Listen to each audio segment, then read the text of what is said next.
everyone, I'm Jessica Stutzman and welcome back to the Mill Creek Government Channel. The Northwest Pennsylvania Canine Search and Rescue Team is a volunteer group that is dedicated to assisting public safety agencies in finding missing people. Joining us today to talk about this special organization are canine handlers Kathy Yoakum Lamb and Olivia Wachowski. Kathy, thank you so much for joining us here today. Hi, thank you so much for having us. Well, tell me more about your organization's mission, when it was formed, and what areas you cover. We actually were formed back in 2008, and we still have 3 members that were on that team originally. We cover the 6 counties in Northwest PA, and we service around, it comes out to about 600,000 individuals within those counties. We have 19 members that are canine handlers, and we have 14 auxiliary handlers. And also the 19 are canine plus ground search handlers. And tell me a little bit about the dedication of those members. You definitely have to be, to do this, you have to be dedicated that you're going to spend the time. If you're a ground search responder, you spend a lot of time with navigation, with learning maps, compass, survival skills, making sure that you have safety in mind for yourself, for your team members. And if you are a canine handler, you have not only the ground search that I just spoke about, but you also have to be dedicated to spend time with your dog, training him not only from the basic, from puppy, through getting your certifications, but you are spending at least 8 to maybe 15 hours a week just doing training. Mm-hmm. And so there's a lot of dedication that is involved in becoming a team member, but it's also, I'm sure, a very rewarding experience too. Absolutely. Our goal obviously is serving the community and helping getting people back home, get closure for families, and just doing whatever we can to educate, as well as going out and doing service. So Kathy, let's talk about the dedication of your current members and how many are there, and what does the dedication to this program look like? Sure. We have 33 members. 19 are ground search members, 14 are auxiliary. We have 8 canine handlers, and out of those canine handlers we have 11 dogs, because some people have 2 dogs that they are working with and training. Okay, and you're one of those people. I am. I have 2 dogs, and they are both already certified in AirScent, and one of my dogs is dual certified in both AirScent and human remains detection. That is really impressive. Thank you. And how many phone calls do you respond to each and every year? We typically get around 20 calls a year. Right now, for this year, we're at 10. And some of them we might get the call and the person is found, which is obviously what you want to happen right away. And some of them, you go out and you're out for, you could be a couple days. It just depends on the circumstance. Wow, a couple days, and then so do members take shifts, or do you have a certain number of hours that you and the dog work before heading home? It really, it does depend on where you're at and how many people are at the scene at that time. We do all respond. We have a call out that goes out to everyone. So everyone responds whether they're able to go to that search at that point or if they can respond later. As far as shifts, your dog, you could be out on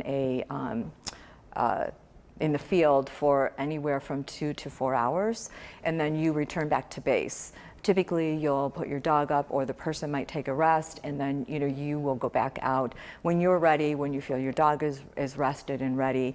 And you usually, it could be anywhere from an hour, maybe a little bit less, that you take a break in between. And do you notice any difference in the calls that you receive from missing persons? Do you notice if there's ever an increase in whichever season you're in? Is there more maybe in the winter or the summer? Sure, absolutely, and especially in this area, how our winters can be. It does go down a little bit. In spring and summer, typically into the fall, we do have more calls. In the fall, it's kind of that obvious hunters out. Maybe somebody that's from out of town has come to this area for hunting, doesn't quite know it as well as they thought, or aren't dressed appropriately. Unfortunately, you know, we all tend to think we're going to go out and hike and hunt and do things, and we're not really as prepared as what we should be. In the spring and summer, it does end up being, it could be someone with dementia. It could be someone that is a child that's out playing and they're maybe at a camp or something and they've wandered off, and it could be within 10 minutes or so and they realize. Sometimes you do have despondents, that you do go out and look for. So it really does vary who we're searching for, but it definitely is higher in warmer weather. And how do you receive that call? Do you receive that call, directly from, the family that's looking for someone, or do you get maybe the call from 911? How does that work? We typically, I'm not going to say it never happens where we get calls from individuals, but we really are dispatched through the Crawford County 911, and the number is on our website or our Facebook page. Pennsylvania State Police, we have a really good rapport with them, so they do sometimes reach out to us. There's been times when we've gotten calls that the fire departments have been there and they've mentioned, to give us a call. So we have developed a good rapport with all first responders within our area. And when you receive that call, how long does it take from, maybe the time that you're at home and prepare yourself and the dog, how long does it take till you respond to a situation? It depends. Again, it's always kind of like where the location is. All of us well, I shouldn't say all, most of us have jobs outside of this. So depending whether they're at work or if it's an off hour, I'm going to say anywhere from a half an hour to possibly an hour, hour and a half. Because since we do take calls down into like Mercer County, Warren, those areas, it could take a little bit of time.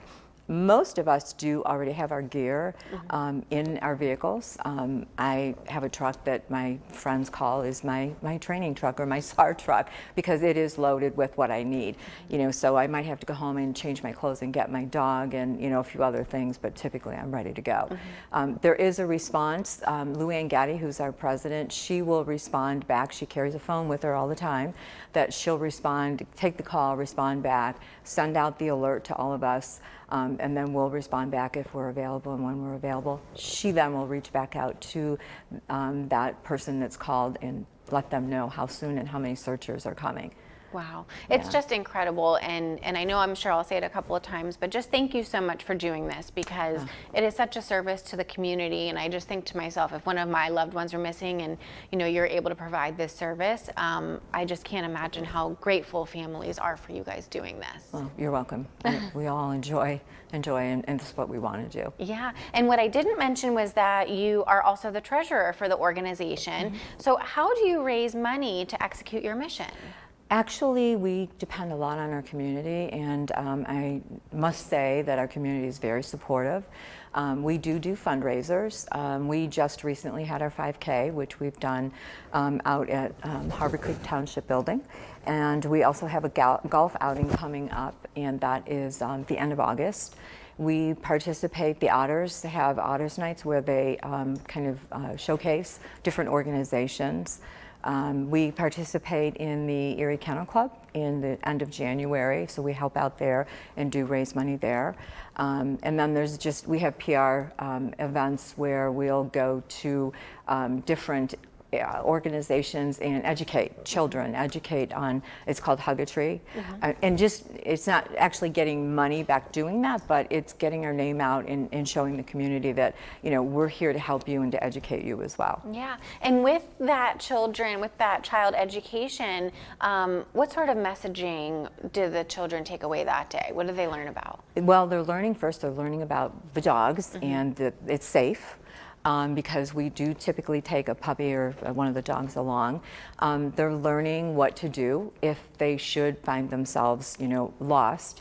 Unfortunately, sometimes littler children don't even realize they're lost. They're learning what to do to protect themselves. For example, a plastic bag, they can use that to put over them, to protect them from the weather. Stay in place, don't wander any further, stay right where you're at, and that somebody is going to come and help you. An adult will help and find you. Wow, that's fantastic. Is there anything that our viewers can do? Do you accept monetary donations on your website, or is there any way our viewers can kind of help you out? Absolutely, they can. Our website, we do, like I said, we sell. We have T-shirts that we sell. So our viewers should, again, check out your Facebook page, check out your website for more information, and then and can support you, financially. But I'm sure you can always use more volunteers as well. Absolutely. First of all, we're always looking for more people to hide for us.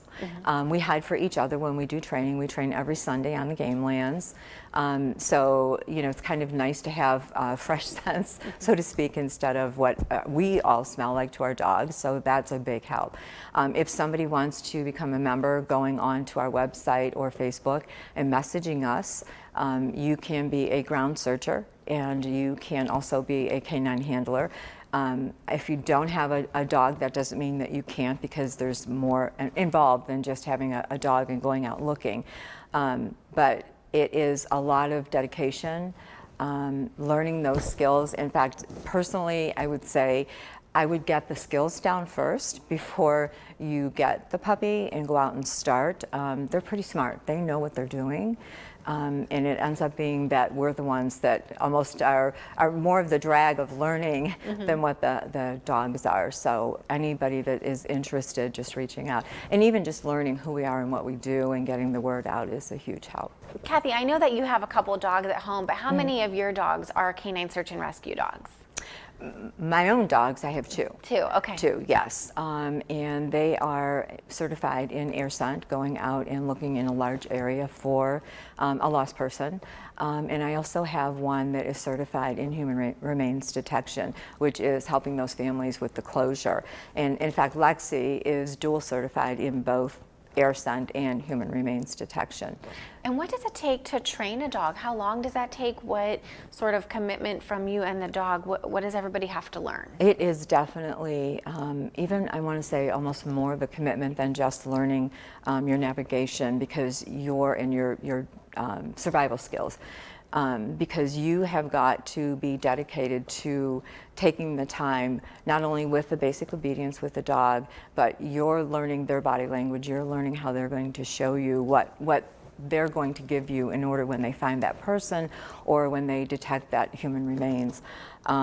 It is anywhere, again, from 8 to 10 hours every week, plus a number of us get together more times during the week and do training. So you did mention that that your dogs had specializations within this organization. Can you touch on one more time just each one of those specializations that the canine members have? It depends. Each one has either, it could be air scent, and that is basically a dog that will pick up any human scent. They could go out on basically, say, 50 acres, we'll make it smaller, and there may be a couple people out there, and they may find all of those individuals, but you're basically going to look for that person that's lost. There's tracking dogs and trailing dogs. A trailing dog you're seeing with a piece of clothing that is chosen for that person specifically that's lost, that you only want them to have their scent on it, and you'll see the dog sniff that, and then that's what they're using to go out and find the trail of where that person might have left the house and gone off into the woods. And then there's the human remains, and those are the dogs that are trained to find someone, unfortunately, that has become lost. It's been a little bit longer, and maybe something happened, and this is to help get that family closure and bring that person back home. And I know we've talked about this on previous shows, but what's very interesting is that the dogs can search, and correct me if I'm wrong, but the dogs can search for human remains on land, but also in the water. Absolutely. Is that right? Yes, okay. Yes, they can. We have one of the dogs with us, and she's actually certified in a water search and rescue. And that's definitely very similar, but it's got a whole different approach if you will, with the training and with how the dog, recognizes and finds that scent. And Olivia will be able to expand on that a little bit. But yes, we do. Okay, great. And so we talked a little bit about ground search and rescue members, and you have a lot of skills: navigation, GPS, first aid, CPR, and survival skills. Did you ever think that that you would know all of this information to be able to rescue, a human life? And I guess, did you know you were going to take this path to do something like this? No, absolutely not. I've never touched a map in my life up until about 6 years ago when I joined the team. And I was basically looking for something to give back to the community. And I saw them at an event. Actually, it was a PR event here locally in town. I talked to the two individuals that were there, and they had one of their dogs. And I followed up with a call. I went to a couple trainings and thought, this is something that I definitely would like to do. I had a new puppy, but it really wasn't in my mind that that's what I was going to do with my puppy. It ended up, though, here I am 6 years later, two dogs. Two dogs with disciplines under their belt, so to speak, and it's something that is rewarding that you can't even explain, to be honest with you. It's helping someone in getting that person back is definitely worth every minute we spend out there. Yes, and we're so glad that you did that you found this organization. And so for our viewers who are watching, how do they join the team? They can reach out, again, through our website. There is an email, info@nwpacanine.org. And they can send, and we have a membership individual, and she is the person that does kind of reach back, coordinate whether or not this is something that they want to do. Usually invites them to come to, which is what I did, come to a training, kind of see what's going on, get an idea of, and it's, you just get a small picture, but we do try to explain when they're there, how much time and what we're doing. And then it's after a number of trainings, we do have a meeting with them after and go through more of the things about our organization. But that's the start, definitely. Wonderful. Again, so if you're interested, definitely reach out to this group. It's a very rewarding experience. I know a couple years ago, they took an article of clothing from me during a show and had the dog, pick up the scent. And then I actually went and, hid here on the grounds at the studio. And I mean, obviously the dogs are great at doing what they do. Mm-hmm. So they did find me, and it was a fun experience, volunteering for the dog and just being a part of, just a 5-minute training. Mm-hmm. So if you're interested, I definitely highly recommend it, and it is very rewarding. So we do have some fun upcoming events for the organization. What are the dates for those events? What are they? And what can participants expect from the event? Actually, we have the Erie Night National Night Out is coming up. That's August 3rd, and basically we will have some information there. We have a couple little giveaways for your children, and it's really just giving out some information and explaining who we are, what we do. There will be dogs there, and they can meet them and just meet the team members and talk, and that's along with the other first responders that we're there with. We also do have our Harbor Ridge Golf outing, and that is August 29th. And I know that if you go again on our website, we do have a way that you can reach out to see if that's something that you'd like to do. Personally, I'm not a golfer, but I will be at the event with my dog and doing whatever I can to help with that event, along with, we will have puppies, dogs there. So a lot of events are going to hopefully be coming up with everything kind of changing because of the pandemic. We haven't been out as much. We did some things virtually, and we're looking at, kind of being in front of and with people again, as opposed to the virtual way. Yes, absolutely. I know I am. I am as well. Well, Kathy, I just wanted to thank you so much for being on the show with, here with me today. We do want to bring Olivia up next, sure. And she's another canine handler with her dog canine member, Mika. So I just wanted to thank you so much for being on with us today. Thank you. Thank you. Thank you for having us. Next up from this organization, we have Olivia Wichowski and her canine team member, and we are so excited to have them on the show today. So Olivia, thank you for joining us here, and I just want you to take a moment to please introduce the canine team member that we have with us here today. Sure. This is Mika. She is a 2 going on 3-year-old German Shepherd. She is certified in land cadaver and in water cadaver, and she's my canine partner. Yeah, and so why did you join the team? What made you want to be a part of this organization? And did you have your canine member, was she already a part of the family, or did you adopt her or purchase for this mission? I wanted to be a part of Northwest PA Canine Search and Rescue to help out my community, and I had got Mika from a breeder, Signature German Shepherds in Ohio, and I had originally planned on obedience with her as a puppy, and I decided she definitely needs a job, so this fit into what we needed. It did give her a job, and she does it well. And have you've been doing the canine search and rescue with her since she was a puppy? Since she was, I believe, 7 months, 6 months, yeah. And how has your experience, been on the team and training her and going through, again, the rigorous but rewarding program experience? It's been nothing short of phenomenal. It definitely does take a lot of time and dedication, but every single hour is worth it, and we have wonderful people on the team. Everybody who wants to get back to their community and wants to bring a lost person home, and I just love it. So tell me about Mika's skill set. How did you have to train her for this particular job? I knew right away that I wanted her to do cadaver work, and so we started when she first came into the organization as a puppy, and we started with protocol blocks and just progressed from there, and we've gone to seminars, and we've tested with IPAWADA, which is the International Police Work Dog Association. And so, without naming any names, are you able to share any recent success stories that you and Mika have had with the team?